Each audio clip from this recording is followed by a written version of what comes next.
There's two kinds of facts corresponding with two kinds of knowledge, or you could say two kinds of knowledge corresponding with two kinds of facts, relative and absolute. So when you say we know something, depends on, you mean knowing like as in facts of the relative, which are always probabilistic. Like I know my friend is probably coming home from work about somewhere around 5 in all probability. I mean, unless he gets hung up on something at work, or there's a accident on the freeway, or he gets sick or dies. I mean, so we never know 100% in cases like that. Even with like the sun coming up, well, yeah, it's 99.99999 whatever true or factual, as we say, that it's going to come up tomorrow, but it's not absolute. Yeah, I mean, the sun could explode, or there's always stuff we don't know about relative knowledge or facts. That's the point. It's always probabilistic, never 100%. And then there's absolute facts or knowledge, and there's not much there that we know for certain. It's kind of the basis of, Socrates saying, questioning his method, just questioning everything, because he was wise enough to know that he didn't know anything. And so he would, supposedly innocently ask people questions that seemed to know and say, okay, I'd understand. What are you saying? Let's look at this. What do you mean by, justice? Or, what do you mean by, what's the word they used? Someone would use some word. He would ask questions through this dialogue, Socratic dialogue, and hopefully get closer to the truth. But anyway, so what I was saying was that if you look at it, the only thing that we know, since this potentially could all be a dream, or in the modern terms, part of the matrix, could be just a great hallucination. But at least it's a real dream or a real hallucination. In other words, I exist. Something exists. There is an experience right now happening, so to speak. There's an experience, a sensation of drinking water, or an appearance of a glass, or an appearance of a phone, whatever. But even if it's just an appearance, there's an appearance. It's a real appearance. Overall, there is something. And the aspect of that that's always there, that's always the most real, of course, is awareness of it, which awareness or consciousness is just another word. It's not a thing. It's just pointing to the fact that, yeah, there's something. Let's call it consciousness. Let's call it awareness. I mean, how could you know if you exist unless you were aware? How could there be, what's the point of existence if there's no awareness? Is kind of a very practical way of looking at it. It's like this question, well, there could be another reality. Yeah, theoretically, speculatively, but who cares?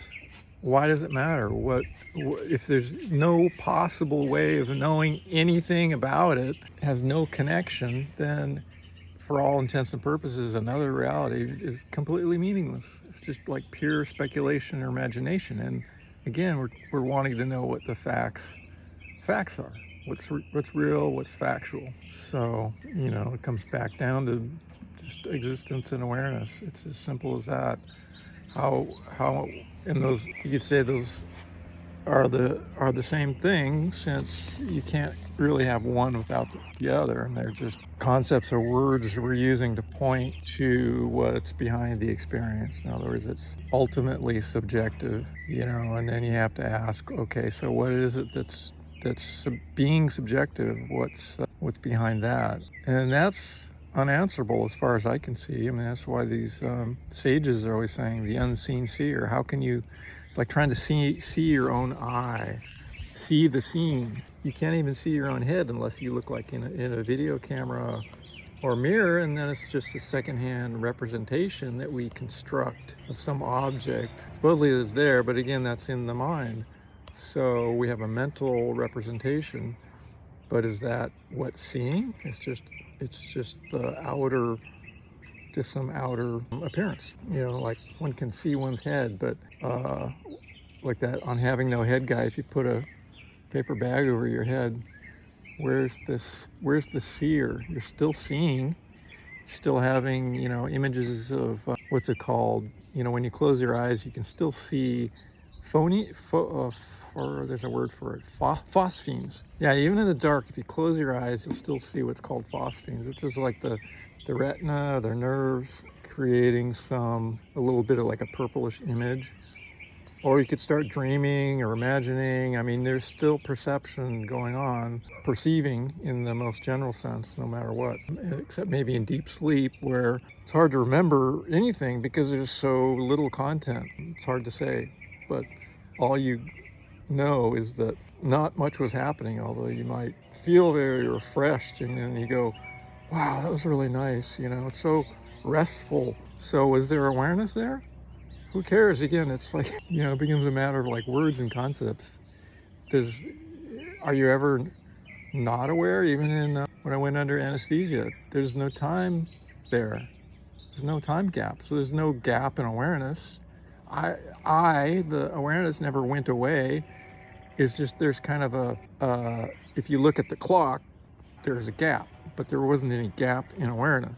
So it's just like secondhand, theoretical, you know, objective, phenomenal, supposed non-consciousness. But non-consciousness is just theoretical. It's not actually experienced.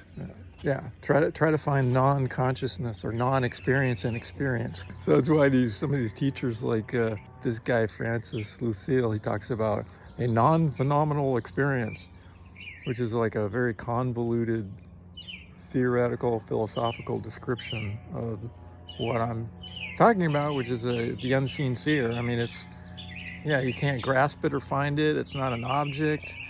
There's just seeing happening or going on, and the kind of, I mean, does awareness ever change? Again, we just get all tied up in concepts, but here it is. This is it. What more can you say? That's like, we've got these characters like Jim Newman sit around just saying, this is it. People asking questions like, so what do you mean by it? You know, and then they talk about there's no person, blah, blah, blah. And as far as I can see, yeah, it's just pointing to seeing, simplest facts that there are, or seeing by seeing, I mean just direct perception, awareness, whatever.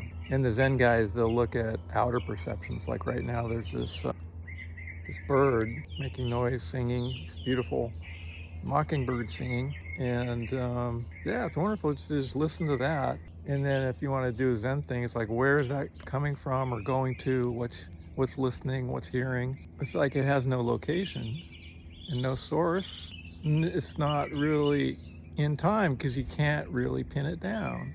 And so that's the Zen thing. They go from a phenomenon, something seen, back to the source, so to speak. That's all it means.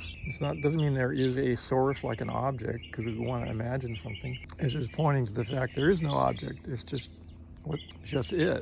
the hearing of the hearing, or however you want to say. And it's just happening instantly, spontaneously, always occur right now. So it's wonderful because you can just listen and there's no listener. There's just whatever it is happening. The beautiful sound, sunshine, the warmth of the light. It doesn't take any effort. It doesn't take some kind of practice. You don't have to practice listening. I mean, I guess you can kind of point yourself to being open and relaxing, undoing stuff.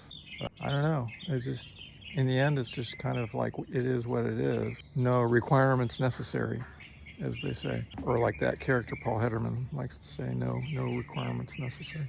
Which is true. I mean, is there some kind of requirements for listening to birds singing or anything else? In other words, requirements for being aware. Let's try harder to be aware. Let's try harder to be. So, yeah, it's pretty funny.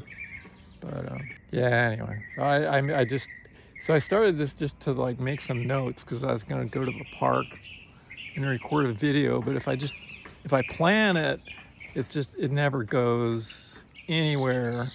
It feels effortful, planned. It never goes the way I want it. So I'll just pick up the phone and yabber. So here's some yabbering for you. Thank you. Goodbye. And see you again later, hopefully, in awareness.